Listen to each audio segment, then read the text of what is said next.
Good morning मित्रांनो.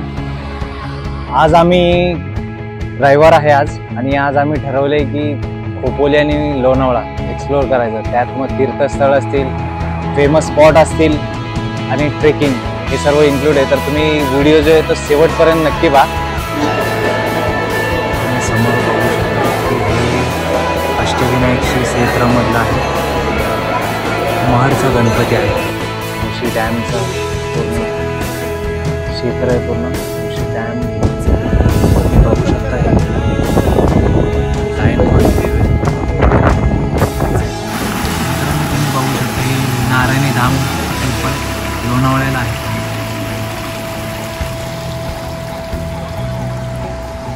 सुंदर असं या समोर जे आहे रणगिरी महाराजांचा मठ आहे. पाताळगंगा नदीच्या दोन्ही बाजूला मंदिर आहे, पाहू शकता. गुड मॉर्निंग मित्रांनो.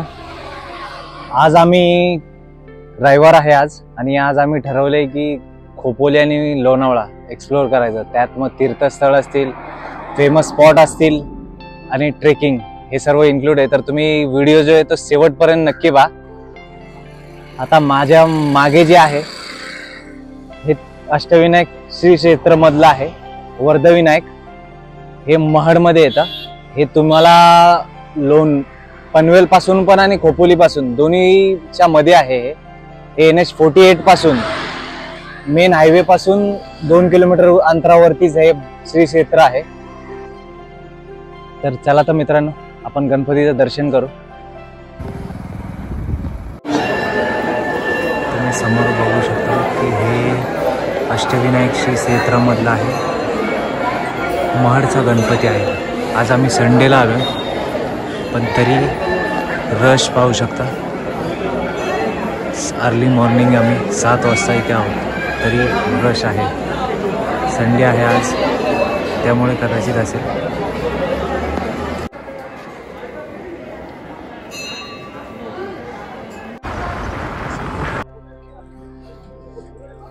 तर मित्रांनो, आम्ही आता आलोय ते भुशी डॅम. हा लोणावळा स्थित आहे. हा भुशी डॅम मागे पाहू शकता तुम्ही हा अद्भुत नजारा पाहू शकता. एकदम सुंदर आहे हा नजारा. आता डिसेंबर चालू आहे परंतु पाणी जे आहे ते संपूर्ण प्रदेशात पूर्ण पाणी पसरलेलं आहे. अजूनही पावसाळ्यात इथून ओव्हरफ्लो होतो या पायऱ्यांवरती. इथे लोक डान्स करतात. सुंदर असं बघण्यासारखं दृश्य असतं इथे. या पायऱ्यांवरतून पाणी जे आहे ना, पावसाळ्यात ओव्हरफ्लो होतो डॅम.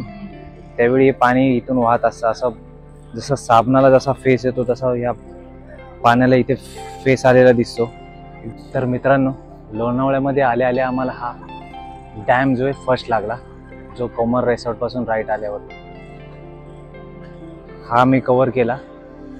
तुम्ही पाहू शकता की आता पूर्ण एकदम शांतता आहे इथे आणि टुरिस्ट नाही आहेत. आणि हे पूर्ण म्हणजे तुम्हाला आता मागे वाटेल की इथे हा पॉईंट जो आहे हा एवढा खास नाही आहे, पण पावसाळ्यात सुंदर असतो हा पॉईंट.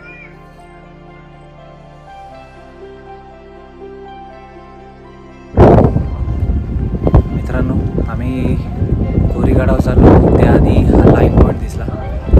तुम्हाला एक्झॅक्ट डॅमपासून एक 10 ते 12 किलोमीटर वरती आहे लाईन पॉईंट. दिसेल मागचा व्ह्यू पूर्ण. तुम्हाला एकदा मी बॅक कॅमेराने दाखवतो. तुम्ही बघू शकता हे लाईन पॉईंट व्ह्यू आहे. लाईन पॉईंट व्ह्यू शांत अजून सुंदर दिसेल. एकदम अद्भुत आहे. समोर खाली डायरेक्ट दरी आहे. मित्रांनो, हा पॉईंट जितका फेमस आहे तितकाच खाण्यासाठी फेमस आहे. इथली खेकडा भजी म्हणजेच कांदा भजी आणि मॅगी एकदम जबरदस्त फेमस आहे इथे. लोक मुंबईहून इथे खायला येतात. तुम्ही पण या एकदा आणि हे नक्की खा इथे.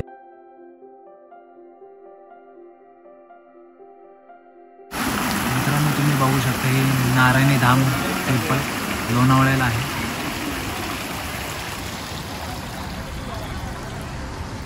सुंदर असा टेम्पल आहे.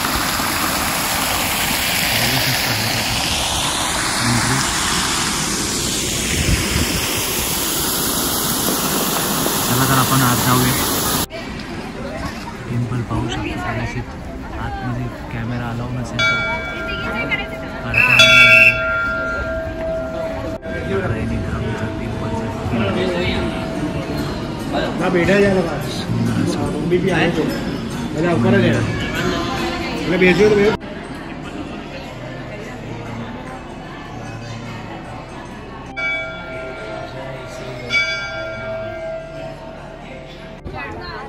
खरंच सुंदर मंदिर आहे.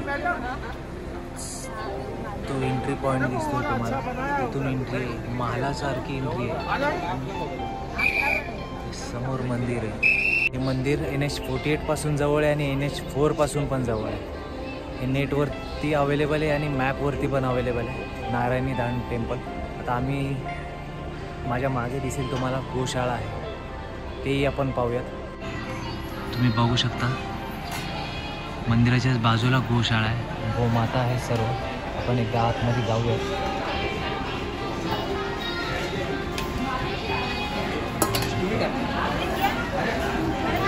गोमाता आहे.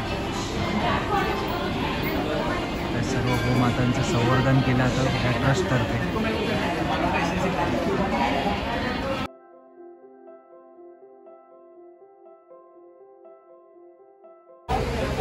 माझ्या समोर जे आहे गगनगिरी महाराजांचा मठ आहे, पाताळगंगा.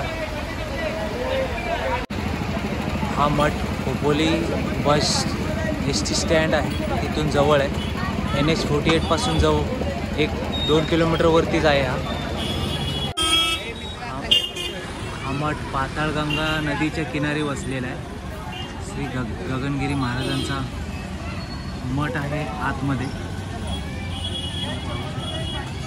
मी मुख्य प्रवेशद्वाराकडून आला की समाधी मंदिर आहे लेफ्ट साईडला. एक अत्यंत शांत असं तीर्थक्षेत्र आहे. समाधी मंदिर डाव्या साईडला आणि उजव्या साईडला जे आहे हे फोटो पुस्तक विभाग आणि आयुर्वेदिक विभाग आहे. आणि इथेच प्रसादही मिळतो. इथे देणगी विभाग आहे. सुंदर आहे. तुम्ही समोर पाहताय ती पाताळगंगा नदी आणि हे समोर आहे ते समाधी स्थान आहे. पाहू शकता हे समाधी. पाताळगंगाच्या दोन्ही साईडला तुम्हाला पाहायला मिळेल मंदिराचा. एक साईडला गगनगिरी महाराजांची समाधी, दुसऱ्या साईडला मंदिर आहे. आपण तिथे जाऊयात. मध्ये नदी ब्रिज आहे, त्यावरून तिकडे जायचं. नदीच्या दोन्ही बाजूला मंदिर आहे, तुम्ही पाहू शकता. आणि मधोमध उभा आहे. समोर मुख्य मंदिर पाहायला मिळेल तुम्हाला. गणेशाची मूर्ती मध्यभागी, देवी आहे आणि गगनगिरी महाराज आहे. मंदिराच्या मध्यभागी श्री गणपती आहेत आणि देवी आहे. आणि पाहू शकतो इथे विठ्ठल रुक्माई आणि सर्व संत मंडळी आहेत. इथे राम लक्ष्मण सीता आहे. इथे सुद्धा बुद्ध, झुलेलाल, संत कबीर हे सर्वांचे आहेत, गुरु नानक. आणि इथे देवीचं स्थान आहे, देवीचं मंदिर आहे. हा मंदिराचा बाह्य बाजू तुम्ही पाहू शकता. हे मेन मंदिर होतं पाताळगंगाचे आणि तिकडे आश्रम आहे. माझ्या समोर जे पाहताय ते भक्त निवास आहे. इथे राहण्यासाठी भक्तांना सोय केली जाते, एकदम स्वस्त दरात आहे. या भक्त निवासमध्ये तुम्ही राहू शकता 500 रुपयात फक्त. त्यात जेवण खाणं सर्व इन्क्लूड आहे. फक्त ज्या वेळी आलाय त्याच वेळी तुम्हाला चेक इन आणि चेकआउट असेल. तर मित्रांनो, आजचा ब्लॉग इथे संपवतो. आज पूर्ण दिवसात खोपोली, लोणावळा हे दोन्ही स्पॉट केले आम्ही. त्याच्यात जे जे आम्हाला शक्य आलं ते आम्ही कवर केलं. तर पुन्हा भेटूया पुढच्या भागात. हे पूर्ण दिवसाचे ब्लॉग जे आहेत हे 2 भागात मी डिवाईड करेल. ट्रेकिंगचा असेल तो वेगळा भाग 2 असेल आणि भाग 1 मध्ये सर्व मंदिरं आहेत, फेमस स्पॉट असतील. तर मित्रांनो, पुन्हा भेटू पुढच्या भागात नवीन ठिकाणी. जय शिवराय.